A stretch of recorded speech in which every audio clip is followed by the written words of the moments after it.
Hello and welcome to Fire in the Belly. Today we're very privileged to be joined by Mark Victor Hansen and Crystal Hansen. Good afternoon. Good Good afternoon. afternoon, Pete. You guys are afternoon, of course. You're in Arizona and we're about, what, 2 o'clock there? Yeah, 2 o'clock in the afternoon. And you're at 10 o'clock at night in Europe right now, right? Yep. So it's a really global call, so it's great. I love this. So tell me this, I really appreciate you coming on, and just first of all, I would like to ask you, what does Fire in the Belly mean to you? I'll go first. I think I was born with fire in the belly. I mean, as a little kid, I wanted to bicycle, sold more greeting cards than anyone, so I learned I had fire in the belly. I saw the Beatles when I was 16. They came on Ed Sullivan. I sang against a rock group, had fire in the belly. Then I got to college and I got under the energy of the brightest man in the planet, Buckminster Fuller, Einstein's best student. And I got fire in the belly to say, how do you make the world work for 100% of humanity? And then I goofed that up a little bit, went bankrupt, and got fire in the belly to become a speaker and have traveled around the world and spoken at 7,000 audiences in 80 countries. Crystal's traveled with me most of those places.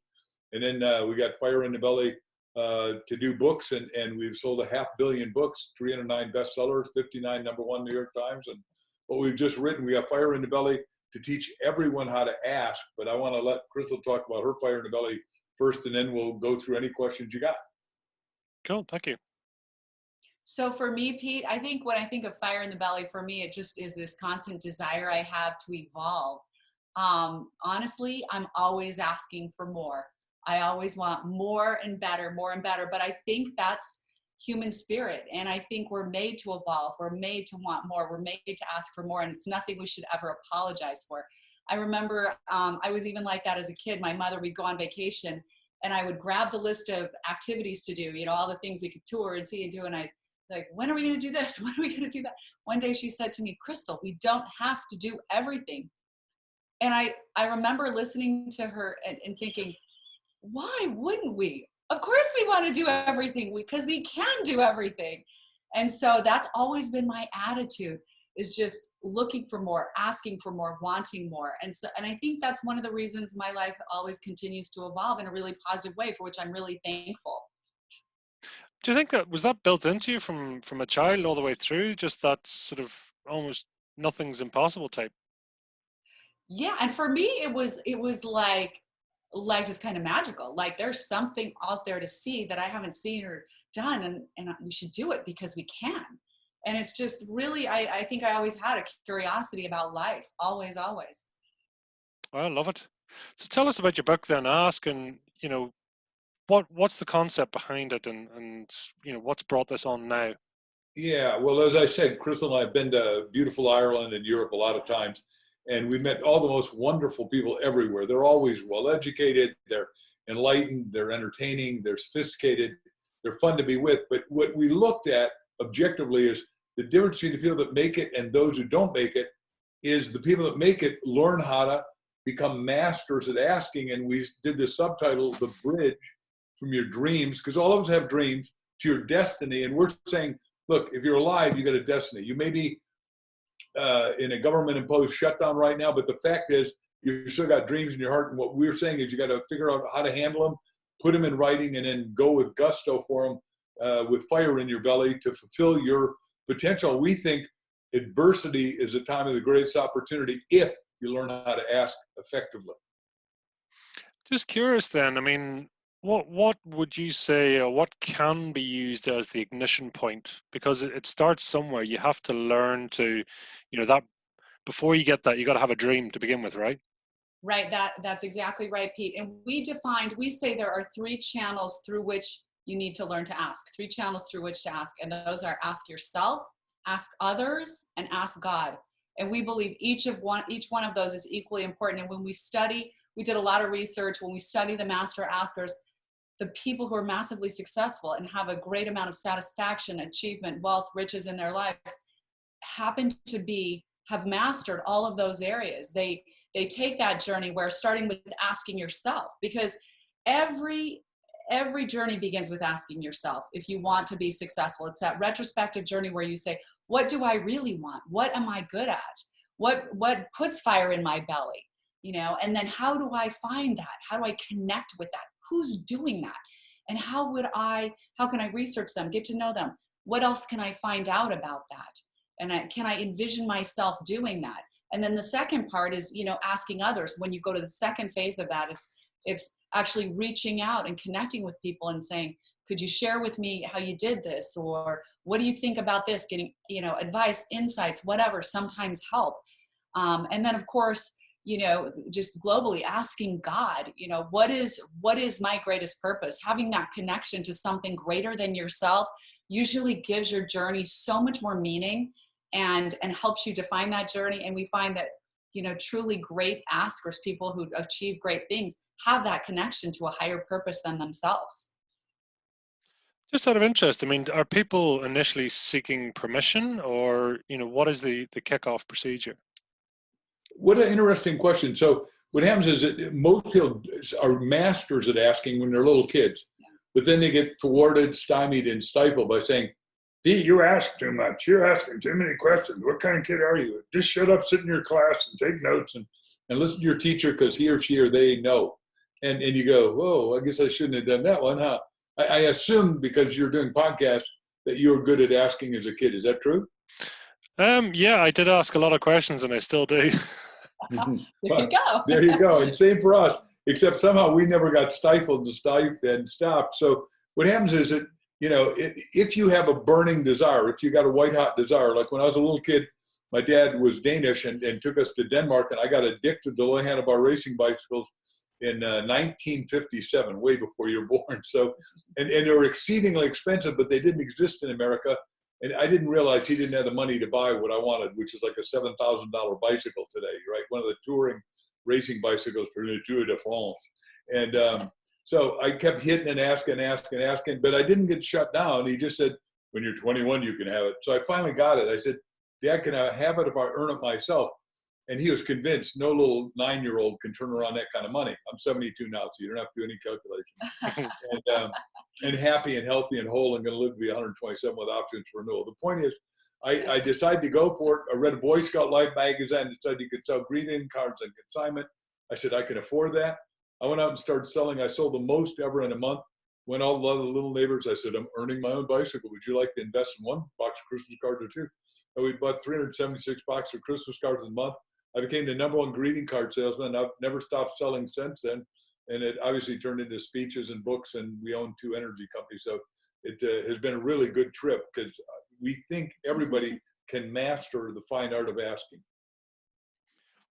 What is it that a child asks? Why is it so effective, and what is it we lose on the way? The reason children are born master askers is because they don't have any barriers. They don't have any roadblocks. They've never been shut down. They have the natural curiosity and desire that is part of our human nature. We are each born with this. We are each born curious. We want to know about everything. We want to experience everything. So why not ask for it? Because it is there for us, right? That's the beautiful thing about human nature. And then, like Mark was saying, we get shut down. Your parents are, stop asking, or you go to school and the teacher's the authority. You have to don't ask unless you're called upon. And same with jobs, you submit to authority. A lot of companies aren't open to suggestions or even asking. They're going to tell you what to do. And so it all gets shut out of us. And so we found that there are 7 roadblocks to asking, and that each one of us has at least one of those roadblocks, Pete. And those are, unworthiness, naivete, doubt, excuses, fear, pattern paralysis, or just disconnection.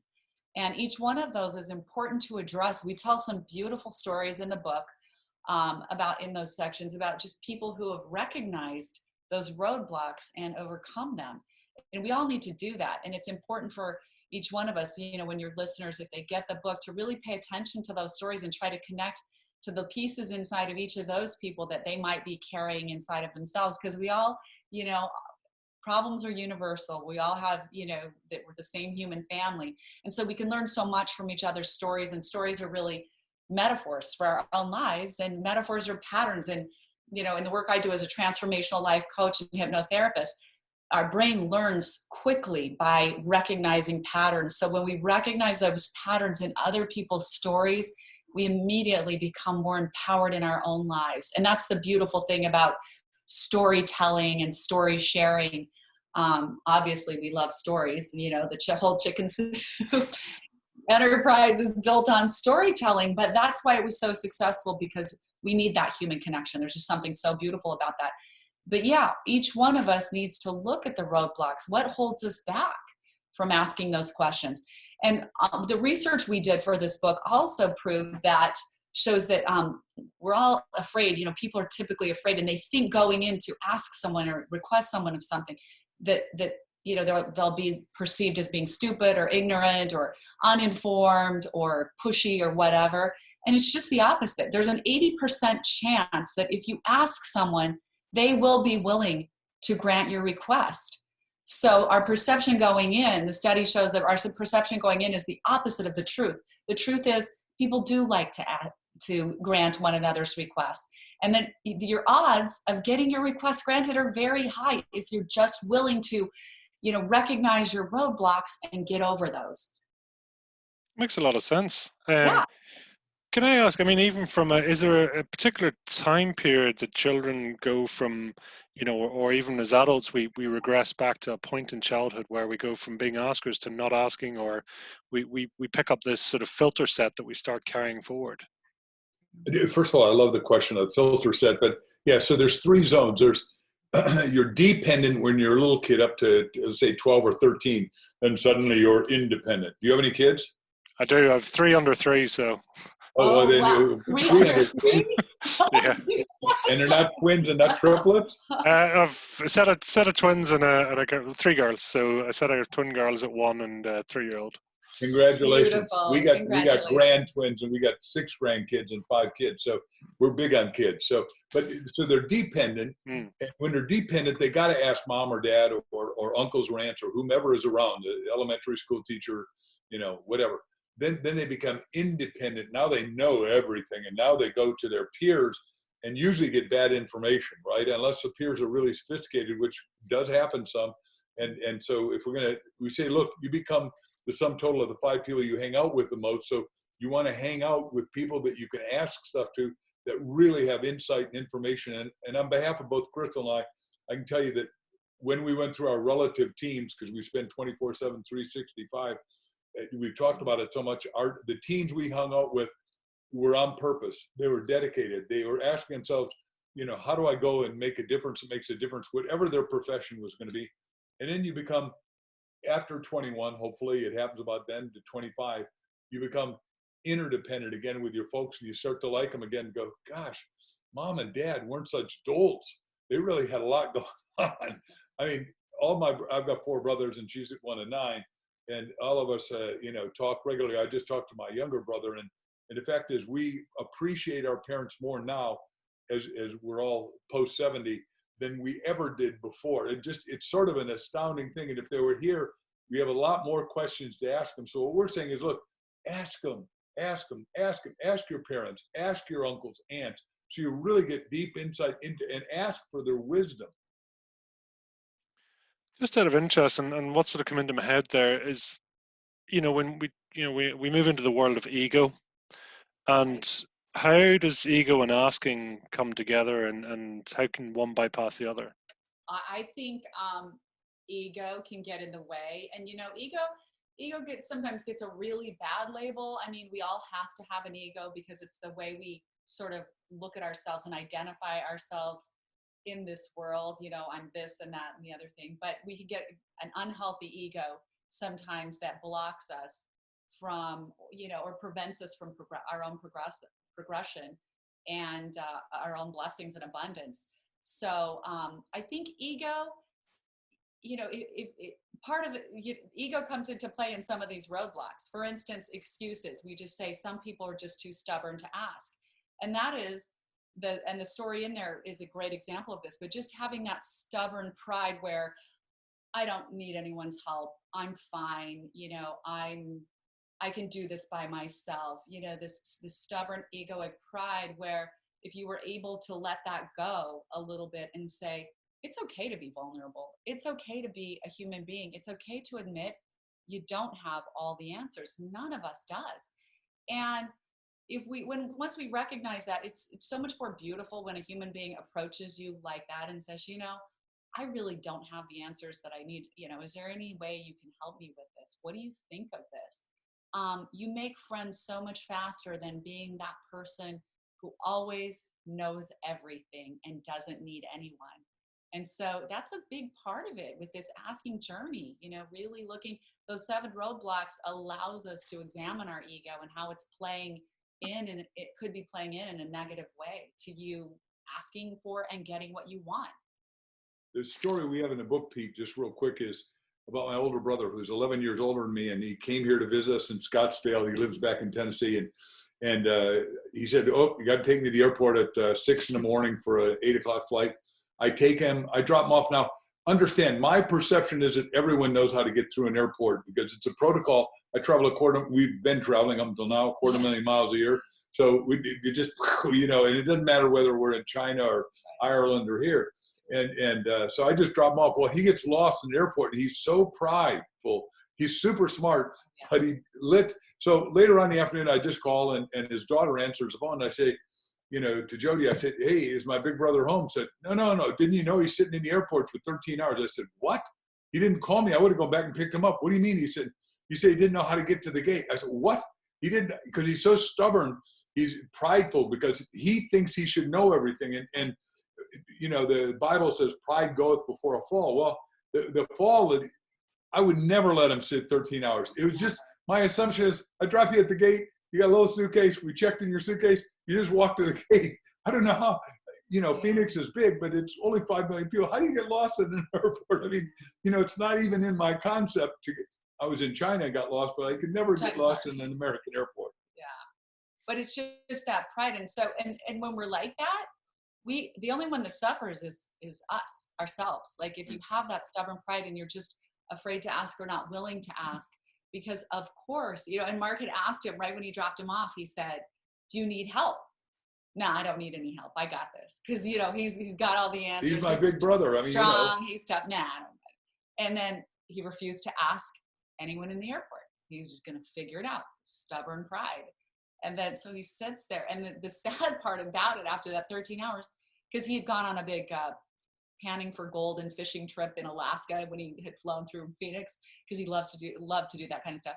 And he waited so long, and just the ordeal of the traveling ordeal, he ended up with a little pneumonia after that. So we just see how over and over again, when our pride and our ego get in the way, it's just not helpful.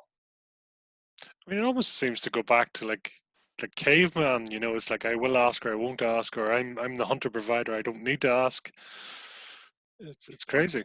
Yeah. The hunter provider, though, just metaphorically hit a club over the woman, grabbed her by her hair, and pulled her back to his cave. Today, that's not going to work. No, you do have to ask, or else you get a deep trouble. Very important. I love it. Just out of curiosity, then, in a good question or asking, is there a negative ask or a positive ask? Can it be charged? Yep. By the way, a negative ask is, right, 1974, I had been with Buckminster Fuller, Einstein's best student, and he invented spherical buildings made out of triangles. I'm building $2 million worth of domes, and 26-year-old kid, and I'm a young hotshot in New York City, built the Wall Street Record Club, and unfortunately, I was swallowing my own bathwater and thought I was hot stuff. And the oil embargo hit, and I was building out of plastic, PVC, polyvinyl chloride, crashed and burned so fast I had to check the book out, how to go bankrupt by yourself, because I asked the wrong question. I said, how do I go bankrupt? Now, it turns out long term, after 6 months of hanging out, I was hiding under the sheet. I sort of, remember, we ask yourself, others, and God. I said, well, what am I supposed to do? I'm supposed to be a communicator and maybe write. I go to my roommates in Hicksville, Long Island, New York. We're living on a little cheap $100 a month rent I'm paying. And I say, any of you guys know a young speaker that maybe is not a celebrity, not a doctor, a lawyer, a famous person? And the guy says, yeah, I'm in real estate, and here's a receipt. Use my name and go to hear Chip Collins talk. And so I go out, and Chip is mesmerizing this audience of 500 people for 3 hours. I ask him, I say, ask others. I say, Chip, can I buy you lunch? He said, I love people buying me lunch, of course. And I said, I want to be what you are, a speaker. And he said, look, kid, chance of making it is 1 in 1,000. You ain't going to make it. I'll tell you what, do if you stay out of my market. My market's real estate. I own the market. I don't want you touching it. I'll tell you, you go over to life insurance, it's a bottomless pit for motivation. You could never talk to all of them, and they recycle 90% a year. I'll tell you exactly what to say, but I'm going on vacation for 2 weeks because I made a lot of money, and I'm not going to see you ever again. But he came back, and I not only did I go out and do what he said and ask, but I had the first 3 years, I did 1,000 talks a year. I'd do them at 6 in the morning, 10 in the morning, 2 in the afternoon, 8 at night, whatever it took, and then sell in between. I had nothing else to do, and I thought I died and gone to heaven. And then they said, "Do you have it in a book?" We put together a little book called Stand Up, Speak on, Win. I sold 20,000 copies at $10 each. I made $200,000. Again, I thought I'd made it. But remember, success is an inside job. It just shows out outside. I had, back to what you said, I had fire in my belly to be a speaker. Then I had a fire in my belly to be an author. Then it accelerated to, now what we want to do is get everyone to learn how to ask. Because if they learn how to ask, they will transform their life. They'll be unique, and their future is inevitably successful. Can I ask, I mean, both individually, I suppose, would you generally be fear-driven or opportunity-driven as individuals? I would say each of us tends to be a little more opportunity-driven, but that doesn't mean like we haven't, respectively been really scared and been really down on our luck and been at the bottom. It's not like it was always rainbows and butterflies for either one of us. We both had really difficult experiences in our lives that where at the time you feel like you've lost everything, just like Mark's bankruptcy. I mean, he really thought of killing himself. I mean, that's a really serious thing. And if he hadn't asked those questions of himself, like, what do I really want to be? Because he was doing the wrong thing. That's part of the reason he wasn't thriving is he was trying to be somebody else. He was trying to be Buckminster Fuller and go build geodesic domes. And he never, because he thought that's what I studied in college, he never asked himself, what do I really want to be? But that disaster caused him to look at his life and say, okay, I hate my life right now. I'm dying. I want to kill myself. What do I really want? What do I really want to be in my life? And that triggered the answer, because the research that we did shows that, when you ask yourself a question, a different part of your brain lights up and goes to work for you. And it's the part of your brain that does critical thinking. And so we need to stop and ask the questions more and more, because for him, it led him to a completely different path in his life, one that has now, positively affected hundreds of millions of people. So that's how powerful the journey can be. And then for me, Pete, I think one of my most challenging times was I was one of those kids that high school was really easy for me. And so I accelerated my curriculum and graduated at age 16. Maybe not a good idea, but I married my boyfriend a few months later, who was 5 years older. And 2.5 years later, I'm in a new city by myself, baby on my hip, divorced, and no idea what I'm going to do to support myself. Literally, so I applied for food stamps. That's the only thing I could think of. So I remember showing up at the grocery store that first time and getting ready to turn those food stamps over to the cashier. And in that moment, I had this epiphany, this question just dropped into my head. And it said, how did you get here, first of all? And the second question was, are you doing everything you can to get out of this, or are you taking the easy way out? And I knew it was like a spotlight went on me. I mean, like the psychological spotlight for myself. And I was like, I knew the answer immediately. I knew that I wasn't doing everything that I could to get out of this. And so I had this instant epiphany. And as I was turning those food stamps over to the cashier, I was saying with so much conviction, this will not be my future. I will get out of this. So I went home and I just kept asking questions. And the first one was, how do I start working tomorrow? And it was something called Kelly Services, Kelly Girls. There were temporary service agencies. So I called them and I said, can I apply for, to do temporary jobs? And they said, sure. What are your qualifications? And I wrote down everything. And they would call you up and give you job choices. We've got this 2-day assignment, this 2-week assignment, this 1-week assignment, and you could pick, you could say yes or no. So I started doing some jobs, and I realized there were 2 other temp service agencies in town. And so I decided to register for all of them. I didn't see any rule that you couldn't. That would give me more options, So started doing all these jobs, and I started learning something about myself. I was pretty good at business. I was good at sales because I was doing, setting up mall booths and doing sales for conventions and working in attorneys' offices. And I realized I really like people and I like business. And so I decided to go to real estate school to get my real estate license. And at the same time, someone had said, you should do some modeling. So I approached the modeling agency, asked them if they would sign me. Fortunately, the biggest one in our valley did. And I did some television commercials that ended up going national. So I, got Screen Actors Guild benefits for me and my son. So literally a year and a half from the time that I had turned over those food stamps, a year and a half later, I was now working for the biggest home builder in our valley selling real estate. I became the #1 realtor, and I had these television commercials running that were paying great insurance benefits. So that was such a pivotal experience for me because I often think back about that. What if I had just caved into my distress? I had a lot of reasons to do it. I had a lot of good excuses. I'm a young mother. I have a baby. I don't have any help right now. But I'm so thankful I didn't. I'm so thankful that I asked myself those tough questions and that I followed the answers, because sometimes we have to parent ourselves, in this life. I mean, we're the only one who's going to do that sometimes. And so are you willing to do that for yourself, to help yourself rise to the next best place? Are you willing to ask yourself those tough questions and then answer them and follow that journey to your destiny? Because just like Mark said, it's literally, that's why we said it's the bridge. Asking is the bridge from your dreams to your destiny, because we all have dreams in our hearts. We all want great things. And it's good. It's human nature to want those things. But are you willing to ask? Are you willing to take this asking journey? And we're asking everyone right now to take the journey with us, because you will see your life magically unfold if you do.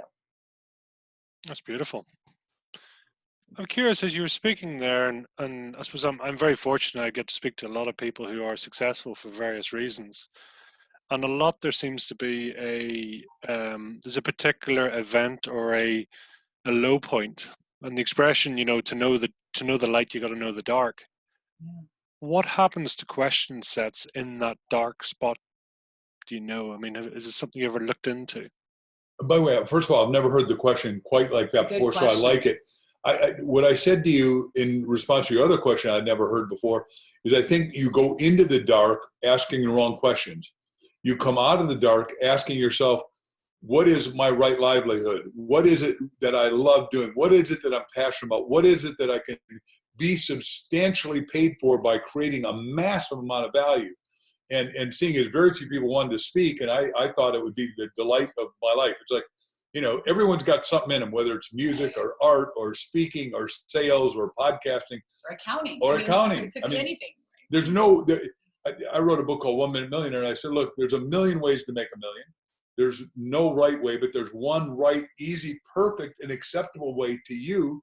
And everybody would be better off if you find that. And what we're saying in Ask is we're saying, hey, look, everyone has a destiny, and it's your job, your occupation to find it. And once you find it, you're going to feel good. You're going to come out of that dark, hazy doldrum and go forward. And a lot of people are stuck in this, government imposed incarceration, literally 8 billion of us. And we are saying, and it's pretty pompous maybe, but everybody's got to reinvent themselves. We got to reboot, just like your computer once in a while has got to get reboot to get this stuff. You got to reinvent yourself. And what I said to you earlier is 30 million Americans are lost their jobs permanently. I mean, they're not coming back. I mean, the airlines, we got to have them come back. But, some good part of them is gone. The auto industry's gone.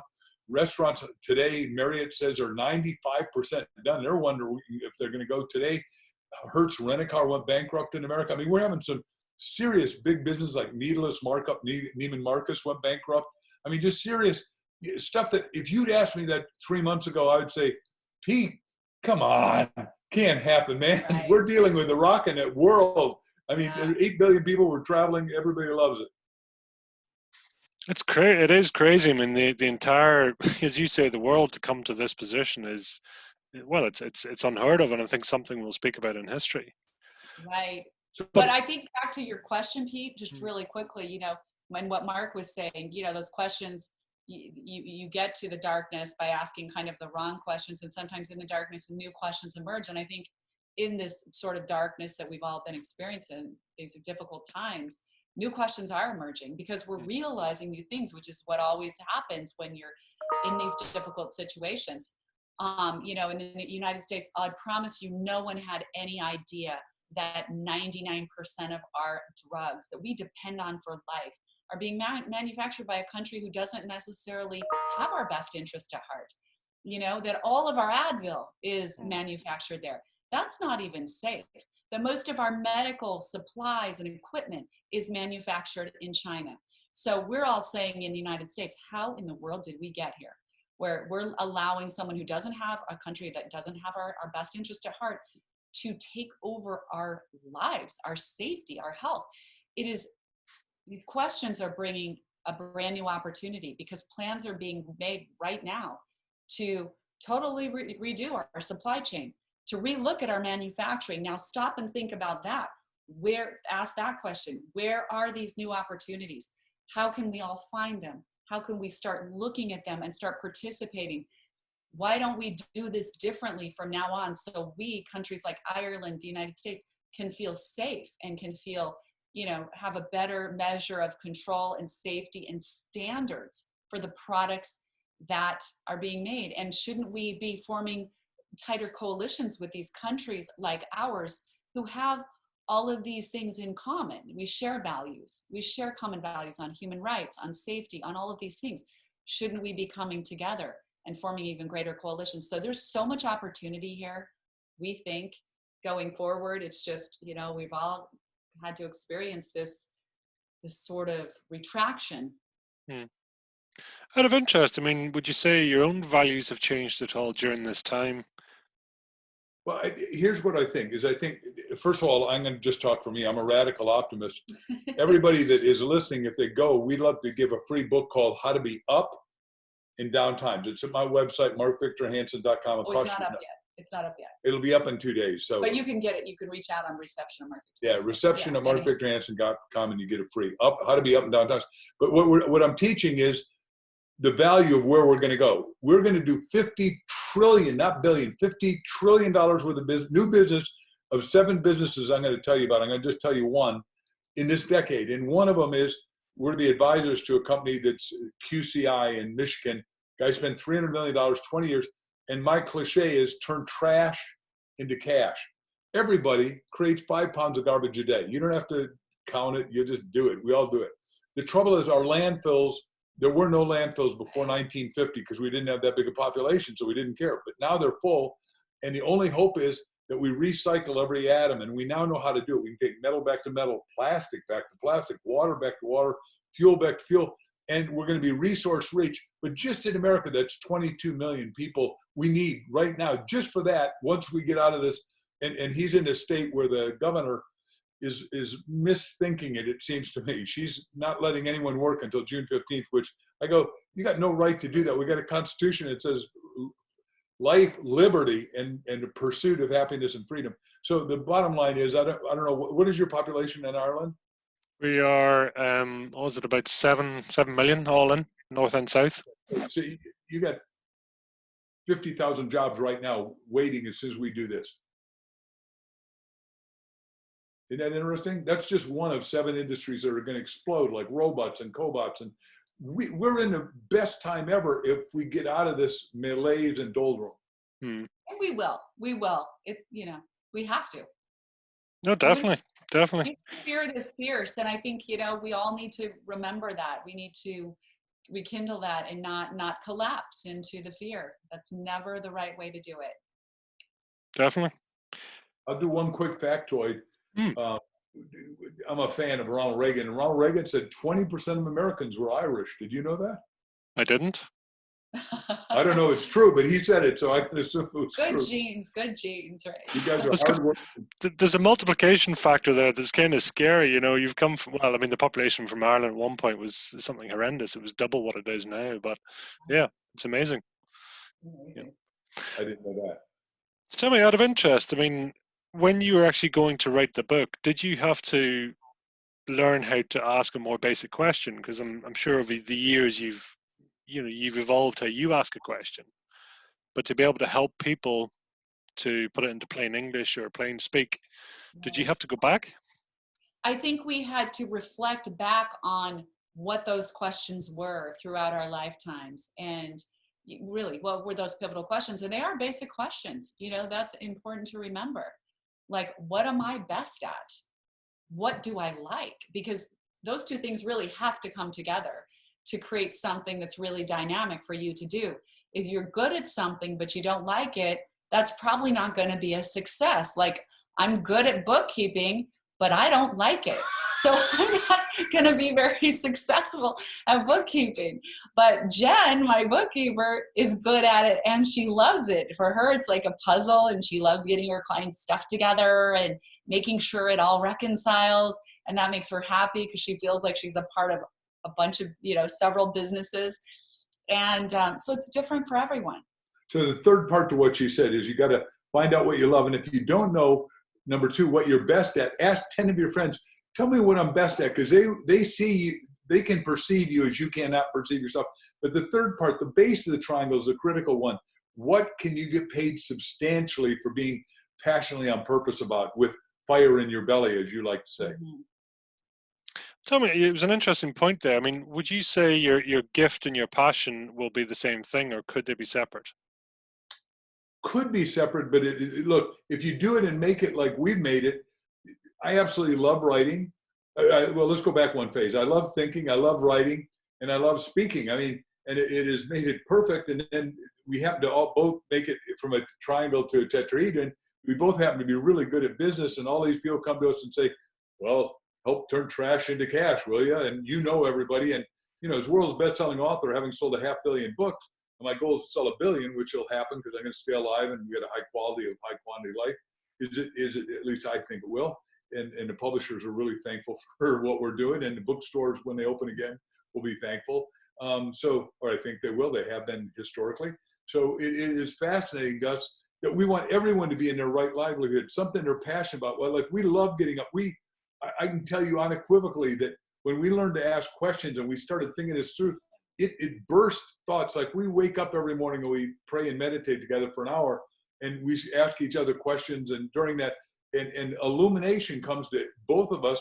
And I just pull out the smartphone and I tape record her, or she tape records me, because we go, oh my gosh, we got to do this, and this. And your path unfolds if you learn how to ask. Did I answer your question, sir? You did. No, it's absolutely. I was curious because, I mean, you take bookkeeping for example. Some people are good at it, but it doesn't mean they want to do it. Right. And it is curious. But I think, as you were saying there, Mark, when you can learn how to ask the right question, that actually naturally you can align the two. So Exactly. And it's all about taking the time to do that, because we all get kind of rolling along in our lives on that hamster wheel. And sometimes we're not really happy, we're not satisfied, or we know there's something better for us, or something more satisfying even. And it's not going to be revealed until we take that time. That's why we take that hour in the morning. We're encouraging everyone to do that. Take the time with yourself.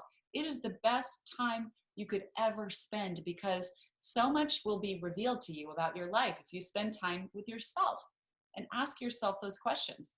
If I were to rewrite your question about fire in the belly, I'd just turn it into a question and say, what's your fire in the belly? Not that you don't ask all of us that, but I mean, I think all your listeners got to do that. What is the fire in my belly that I love to do, that I'm best at, that I can get paid substantially for, because it exists, and it is in the inner resources of your mind. Whatever you impress, you express. And all of us were born rich with 18 billion brain cells. So we got to ask, what is it, my fire in my belly, that I desperately want to do, that I'd really be good at, that I love, and I'll make my spouse happy, my kids happy, the whole world be happy. it's mad. I mean, I get to speak to so many people, and I mean, listen, some people love, buildings and construction and property. Somebody else loves to knit and do tea cozies, and it's bizarre, as you say. We're all human flesh, but yet we attach passions to different things for some bizarre reason. Right. And that's a beautiful thing. In fact, I think about, my daughter's a school teacher, and she often talks about the janitor there. What an incredible man he is. Everyone is in love with this man. He's the sweetest guy, and he makes the teacher's life so much better. He goes above and beyond the call of duty. because teachers need a lot more than they get. Usually they're underfunded and there aren't enough resources. So if they need something done in their classroom or special things, he'll take the time, he'll build things for them. And it's his passion. He loves doing that. And he knows what's beautiful about that is he is connected to his higher purpose in that he's not just a janitor, he is improving children's lives. He is a part of their education. And so the fact that he can see that and be in touch with that, and that feeds and fuels his passion as the janitor of the school is such a beautiful thing. You know, so it's different, like you said, for everyone. What you're saying is everyone can be great because we can all serve greatly, but you've got to have your fire in your belly in alignment with whatever it is you're doing. I think alignment to me is the absolute key. Yeah. And not only that, it is, you know, and I turned 40 last year, and Happy birthday. thank you. And the one thing, I made it to 37 and a half years, and I had a massive shift and a tipping point there. And for me, it was a point in my life where I said, I knocked down all the filters, and I said, listen, my perception of what other people think of me and all the rest. And as you mentioned earlier, it's like the best question or the best statement you can say is, I don't know. But I'll ask a man or I'll ask a woman who can. Yep. You know? Yeah. The subset of what you're saying is that once I knew, I had a mentor to Chip Collins, you know, and we met every week on 4 o'clock on Friday afternoon. And he'd say, okay, tell me exactly what you did. And he got no pay or anything, but, you know, I'd have notes and I'd say, I booked this, I went here and I got this company and I got Metropolitan, all that, blah, blah. And you need somebody that holds up the mirror and says, you're doing great, or you could do better, or, you know, here's the way around that problem. Or when they said no to you, here's the way I would have handled it. And seeing as he is, you know, I think it was 7 years more experience as a speaker, he knew every answer because there's you know, in graduate school, I learned systems theory, and every system is like a circle. There's an inside and an outside. And I was outside learning inside. And right now, like the other thing we've done is we've just done a virtual seminar on how to become a best-selling author. Just if they go to markvictorhansen.com, they can see what we're doing. But the point is, there's nothing you can ask me about speaking that I don't know. And probably, seeing as I've been going to all the meetings at American booksellers with 60,000 authors and publicists and agents, and I know almost every best-selling author in the world, and I've outsold most of them because that was my goal, right? They never had a goal to outsell me, but I had a goal to be number one in the world. So, you know, and so I've done it, and they're great authors. I mean, when we go to Ireland, we've been to more funeral, great plots of great Irish writers, and, you know, Murphy, and, you know, and it's great fun, and God bless you guys, because you guys are great authors in that great country. Interesting. Can I just ask, and I don't mean to intrude if it is, but do you guys have similar or matching values? We do, and we feel very blessed by that. We both were married before, and we have found that this marriage, our marriage to each other, is one of our greatest gifts because of that very reason. We have matching values to the point where, you know, we wake up every day and we both kind of see the world in the same way. We want to contribute.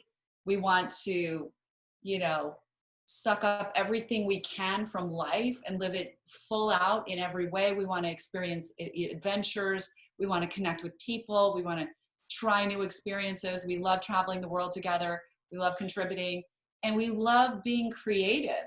And we want our creations to be of a benefit to people, to humanity. So it's really fun to have that. You know, it really works for us as a couple. We're really thankful. And of course, we cherish our kids and our grandkids, love playing with them, spending time with them. So yes, I would say that has been hugely important to us and the success of our relationship, Pete. Perfect. Thank you for sharing it. I didn't want to intrude, but no, it's no intrusion at all. Yeah. No, we went before, because she said we were both divorced, and I thought I'd probably never marry again, but secretly I'd written 267 things I need in my wife, because everyone goes, I want her to be beautiful, or I want him to be tall, dark, and handsome. Well, you and I are sort of hairless, so that isn't going to happen. There's 4 kinds of hair: in, thin, fuzz, and was, and I'm into was.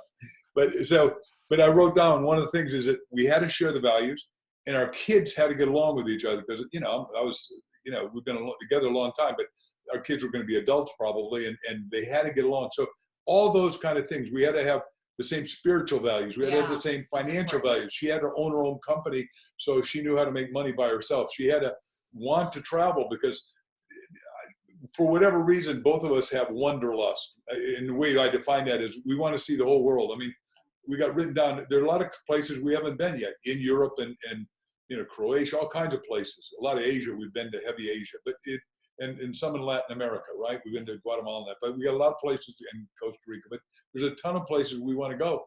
But both of us had to have those values or it wouldn't work. Right. Out of curiosity, and you've seen all the different world and questions you can ask, and all the rest. Do questions, can they all be categorized into certain types or sectors? Well, I think, sort of the way we've categorized it, that the channels through which you ask, like they're the questions you ask yourself, ask others, and ask God. And I think that's one way to really categorize how you're doing this, so the ask yourself is all about self-discovery and defining your own life and purpose. Asking others is really about how you can tap into other human beings as a resource, and how that, that can be reciprocal, because it's important to remember that when we ask something of someone, we want to always try to provide some value of our own. That's what makes it balanced. That makes the circle really balanced. And quite honestly, people love, as we said before, people love to help other people. And we have a whole section called being a granter of wishes. And then the other section, of course, is asking God, just really asking the questions that lead you to an understanding of the greater purpose. What is the greatest purpose that you can fulfill in this lifetime? And one of my favorite questions for myself is, God, will you show me how to be the best expression that you made me for? Because we were all made for something. So it's like when you can reveal that, ask for that to be revealed to you, you really start to become in touch with life at a whole different level, a much more meaningful level, we really believe. Is that an intuitive level, or is it different? Yeah, I really believe that when you tap into God, your intuition rises dramatically, because there is so much beyond what we can see in the physical world. And that can even be proven by science. If you really, I studied quantum physics a lot as a transformational life coach and clinical hypnotherapist. I do a lot of research on the mind and on manifestation and how and why it all works. And why does belief work? And why do affirmations work? And there is a real scientific explanation to all of that. And you can find it through quantum physics, because when it comes right down to it, an atom and protons circulating around, but electrons are really not things as so much as they are probabilities bursting in and out of existence. And they only happen when they are observed, which gets really mind-boggling. It's when scientists do this, they look at the particle and the wave. If they're looking for a particle, they see a particle. If they look at the wave, they see a wave, which tells us a lot about creation and about our role in creation. We're creating in our minds what we're getting. So I tell people, look at your life, look at the life around you, and you will see what your mindset has been up to this point. And if you want to change what's out there, do not think it's going to happen outside of you. It has to start right here. You're going to start changing it right here by working on yourself, by asking these questions, by digging deep and understanding. And there's a section we have called how to prepare to be a good asker. And that is, first of all, belief. You have to believe that you are going to receive the things you want. If you don't believe it, it won't happen. I mean, that belief is powerful. It sets things in motion. And then, of course, action. You have to take action around the things you're asking for, because you can't just ask for things, hey, can I have this or that, and then sit on the sofa within a blanket and say, okay, I hope it happens, right? Because there's a whole world of action and activity, and you have to jump into the middle of that quantum soup and find out, what it is. If you want to be the greatest singer, you better get out there and do your research. Who is the number one singer? What are they singing? Why do people like it? What are they doing? And what are you going to do? that is similar to that can put you out there in an action way to get what you want. And then the third part of preparing to be a good asker is visualization. And Mark and I just so believe in this so profoundly, like the power of your imagination and your ability to visualize your life and your future is so instrumental in what you will end up with. So in that time that you take in the morning, make sure you take the time to, what we like to do is say, in my ideal world, what do I want? You know, if it's relationship, just like Mark did in relationship, he said, in my ideal world, what do I want in a relationship? And then he worked it backwards. I want this, I want this, I want this. And she was 267 out of 267. But I never told her what I wanted until after she married me. And I kept asking her, will you marry me? And you said, yes. Thank God. Who was? Here we are. Sometimes I was shaky. Yeah, but it's the same for anything you want in your career, you know, so think of your ultimate, like, if you can start imagining it and asking yourself those questions, then write down your greatest vision for yourself and then start engineering it backwards. How did I get there? Who did I ask? Who's doing what I want to do? What does it look like? How will I talk to them? How will I meet them? How will I connect with these people? How will I get my audience? How will I make these sales? How do I create the best product that will get people's attention? You know, and it's just a beautiful way to go. So it is important to prepare to be a good asker. And that's in the book as well.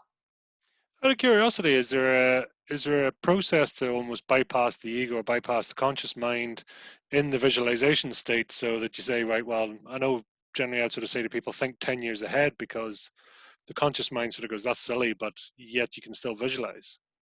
Is there a good asking?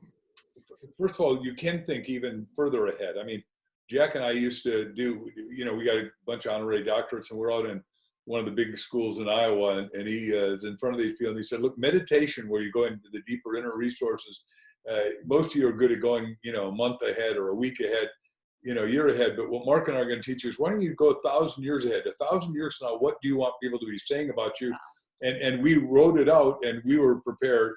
And you know, I want my book series to last for 1,000 years, and our video series, you know, people watch it and it'll be antiquated, of course, and they'll say, oh, all you guys had was podcast, big deal. You know, how stupid is that, right? But at the time, it was the best thing that existed. And as a matter of fact, we got dreams for what's possible in podcasts. Like, I'd like to put all the podcasters together on one day and get all us to talk about free enterprise and entrepreneurship, where you take low value, make it high value, to the marketplace of future, and create a fortune for everyone. Because we've got to come out of this doldrum. The doldrum is where the wind's not blowing. And all this government-imposed incarceration, the wind is not blowing, like we were talking about when we were off set. Absolutely. Just a couple of things to wrap up, because I'm conscious of time. Can you give us an idea of what's a great question to ask yourself, ask others, and ask God? Well, the question I would like is make it an ask challenge. And we're going to challenge everyone to get a copy of the book. And because bookstores, for the most part, are still closed, at least in America, and I don't know about Europe, but get a copy at Amazon Europe, and then send us a receipt at reception@markvictorhansen.com, MarkVictorhansen.com. And what we're going to invite you to be part of is, we have a book club discussion. So we thought it'd be so much fun to do the world's biggest book club discussion, because we want to invite people in to talk about how ask applies to their lives and just talk about the book. So we thought that would be a lot of fun. So reach out to us and we'll send you an invitation. We're giving everybody time to read the book because it just was launched. But yeah, reception@markvictorhansen.com. That's awesome. So we want everyone to become master askers in answer to your question. So it's like, yeah, it's almost like a Q&A session, except it's questions and actions instead of questions and answers, right? Right. Well, we think a lot of people are pretty good at the questions. A lot of people are pretty good at, you know, watching 2 podcasts ago. They're saying, well, everyone watched The Secret, but they forgot the thing. You got to take some massive action. Like, you know, the first 3 years of this business, I did 1,000 talks a year, you know, and only Tony Robbins and I, as far as I know, did that many talks. No one has been as disciplined as I have to do media each and every day. And that's why all my books keep selling. And everyone says, well, wait a second. I don't want to beat up any of the book companies in America, which I'm with, one which is a $25 billion company that's crumbling right now in New York City. And it breaks my heart because these are friends of mine. We're not enemies in the book business. The book business is a tough business, and I'm good at it, and I'm thankful, but I want them all to succeed. Well, we got to open up bookstores again. We got to open up bookstores at airports, which means people have to start flying again. So it hurts my heart that they laid off 8,000 people. This means stuff to us. This isn't a joke. These people are in pain. We get calls by people that we really love, respect, and admire. Some of them are called relatives, and because we have the capacity and the ability to write, we've written to try to transform them and the problems.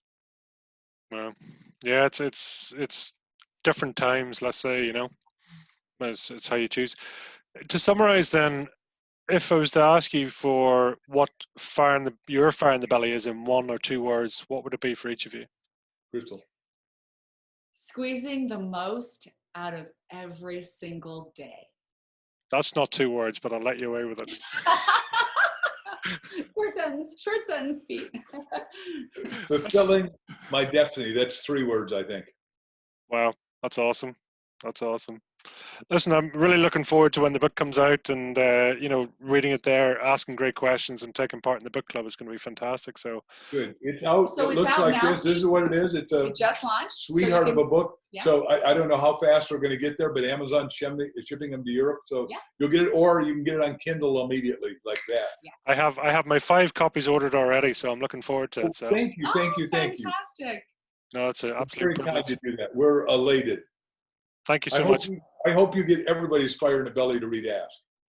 Definitely. I think it's, to me, that's what it is. I believe everyone has it inside them, but the question is, what do you do with it? That's right. So, Mark, Crystal, thank you so much for your time. I really appreciate it. And best of luck with everything. I'll look forward to talking to you again soon. Delighted Thank you, to be with you, Pete. Mighty We Pete. loved it. Thank you.